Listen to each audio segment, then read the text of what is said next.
Bienvenue sur Afrique 24 dans cette nouvelle édition du Non-Stop Info. Voici les titres. Gros déploiement sécuritaire dans un fief de l'opposition au Zimbabwe. Policiers et militaires voulaient ce lundi empêcher un nouveau rassemblement de l'opposition qui proteste contre la situation économique délicate que traverse actuellement le pays.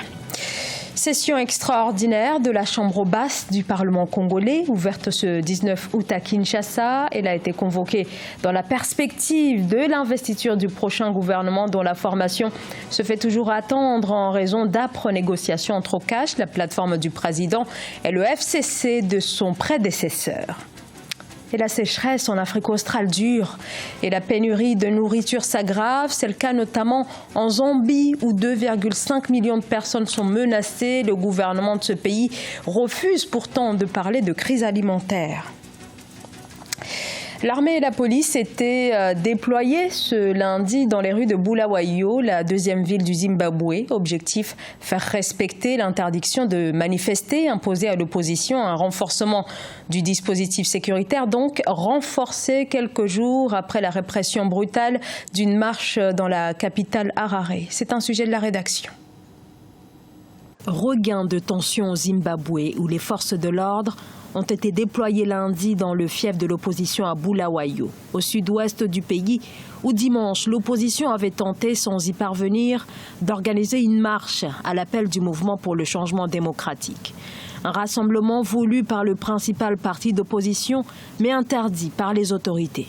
Je ne sais pas grand-chose, mais tout ce que je sais, c'est simplement que nous restions simplement dans les choses normales afin de pouvoir vivre une vie meilleure. Policiers et militaires ont toute la journée patrouillé dans le centre-ville de Bulawayo, où un climat tendu se prolonge, surtout depuis les événements de vendredi à Harare, la capitale, où la police a violemment dispersé à coups de gaz lacrymogène des opposants. Au moins 91 d'entre eux ont été arrêtés. Que la manifestation réussisse ou non, je ne crois pas que cela résoudrait notre pauvreté. À l'origine de ces tentatives de rassemblement, la dégradation de la situation économique du pays, désormais confronté à une grave crise alimentaire.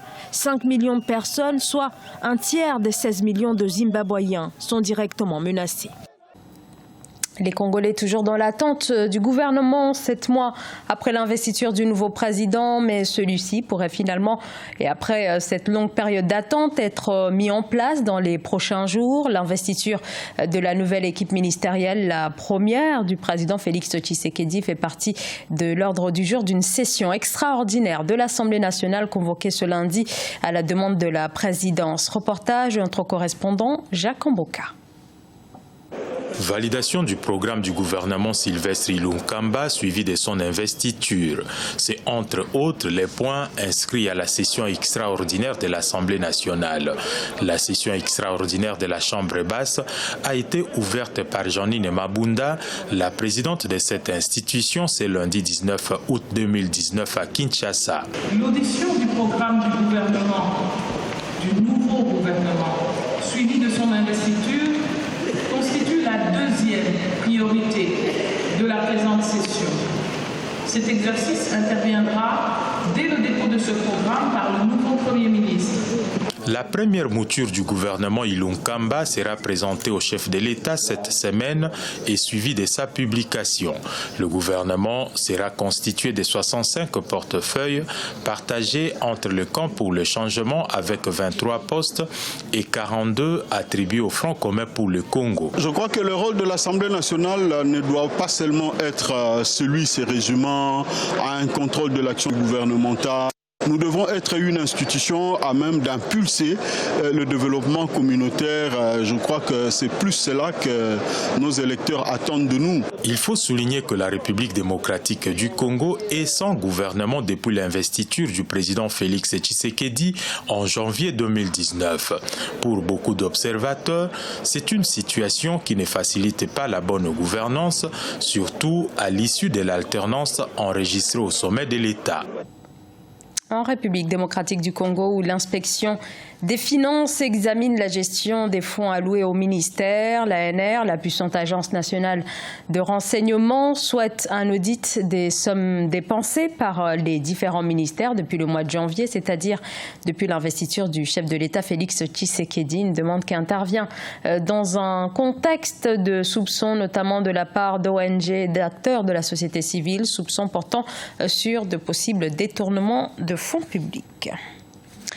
Au Bénin, dans la perspective des élections communales et municipales de 2020 et de la présidentielle de 2021, les 9 représentants du Conseil d'orientation et de supervision de la liste électorale permanente informatisée ont été désignés. Le COSLEPI, dont la composition est d'ores et déjà dénoncée par l'opposition qui, ne disposant d'aucun siège au sein de ce conseil, craint une manipulation du fichier électoral. Reportage de notre correspondant Lefti Ounou. La désignation des 9 nouveaux représentants de l'Assemblée nationale au sein du Conseil d'orientation et de supervision de la liste électorale permanente informatisée, COSLEPI, est source de polémique au Bénin. Les partis d'opposition exclus des législatives du 28 avril 2019, notamment les Forces Kouri-Point Bénin émergents FCBE, de l'ancien président Thomas Boni Yahi, ont dénoncé cette désignation. L'opposition n'est pas représentée dans ce simulacre de législature. Il n'est donc pas possible à cette pseudo-assemblée de désigner des députés au nom de l'opposition. Le COSLEPI est chargé de réviser le fichier électoral. Selon l'article 137 du Code électoral, le COSLEPI est composé de 11 membres, dont 5 députés de la majorité parlementaire et 4 de la minorité parlementaire. Le fichier électoral qui sera issu de ce tripatrouillage ne sera ni fiable ni accepté par le peuple souverain qui est attaché à sa démocratie et à des élections libres, équitables et transparentes. L'Assemblée nationale est composée des députés de la 8e législature issus de 2 formations politiques de la mouvance présidentielle. L'actualisation du fichier électoral devrait commencer dans les prochaines semaines. À noter que les élections locales sont prévues en 2020 et la présidentielle en 2021. La Zambie, confrontée à une vague de sécheresse, pourrait prochainement faire face à une grave crise alimentaire menaçant directement des millions de personnes. L'urgence de trouver des solutions est donc évidente, mais pas du côté du gouvernement qui refuse de parler d'une quelconque crise alimentaire. C'est un sujet de la rédaction. Le gouvernement zambien dit non à toute aide extérieure. L'État qui, dans le même temps, nie la crise alimentaire auquel le pays est actuellement exposé. C'est de la mendicité. Nous sommes une nation fière. On ne peut pas encore se considérer comme en crise. La Zambie est pourtant confrontée à l'une des pires sécheresses de son histoire, la plus grave depuis 1981. Les régions de l'Ouest et du Sud sont les plus touchées et l'impact sur la production céréalière est considérable.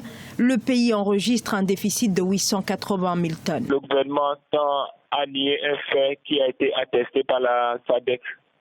La SADC est la communauté sous-régionale, elle ne peut pas mentir. Les experts de la région savent quels sont les pays qui ont été touchés par cette famine et ils ont inclus la Zambie dans cette liste. Donc le fait que le gouvernement zambien de dénier ce facteur laisse à réfléchir, soit qu'il ne veut pas faire découvrir au monde entier ce qui se passe à l'intérieur du pays, ou parce qu'ils ont des problèmes internes qu'ils veulent apprivoiser, ne pas laisser la communauté extérieure découvrir cela. Une situation qui ne cesse de s'aggraver. Plus de 2 millions de personnes sont menacées par l'insécurité alimentaire. Le phénomène pourrait se faire ressentir dès 2020.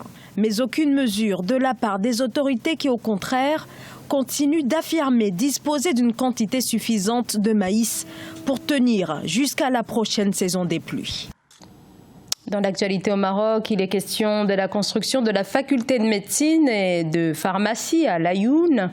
Pour la construction de cette deuxième faculté de médecine et de pharmacie relevant de l'université Ibn Zor d'Agadir, le royaume doit mobiliser près de 220 millions de dirhams. Un appel d'offres vient d'être lancé pour la réalisation des travaux de cet établissement qui devrait accueillir jusqu'à 2000 étudiants. Ce journal a été réalisé par l'ensemble de la rédaction. Merci de votre fidélité. Dans un instant, une nouvelle édition de l'actualité sur Africa 24.